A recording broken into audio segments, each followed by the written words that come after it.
딸의 친구를 유인해서 추행하고 살해한 혐의로 기소된 이영학에 대한 2심 선고가 열렸습니다. 앞서 1심 재판부는 법정 최고형인 사형을 선고했었죠. 이 사형 판결이 유지될지가 큰 관심사였는데 항소심 재판 결과 무기징역으로 감형이 됐습니다. 재판부는 왜 이런 판결을 내린 걸까요? 앞서 1심에서 사형이 선고된 가장 큰 이유는 교화 가능성이 없고 출소한 뒤에 재범 우려가 있다는 것이었습니다. 하지만 항소심 재판부는 1심과 달리 교화 가능성이 없고 재범 우려가 높다고 단정할 수가 없다면서 이영학의 범행이 비정상적인 심리 상태에서 우발적으로 이뤄진 점을 감안할 때 사형 선고는 가혹한 측면이 있다라고 판단했습니다.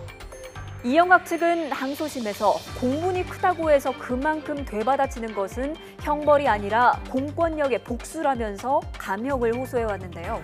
선고 내내 눈을 감고 고개를 숙이고 있던 이영학은 재판부가 양형 이유를 설명하는 대목부터 흐느끼듯 눈물을 보이기도 했습니다.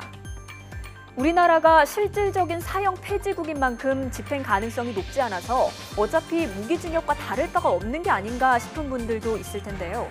하지만 사형과는 달리 무기징역은 향후 사면이나 가석방 등이 가능하다는 차이가 있습니다.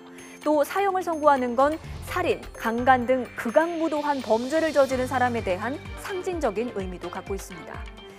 누리꾼들은 이영학이 무기징역으로 감형된 데 대해서 분노를 감추지 못하고 있습니다.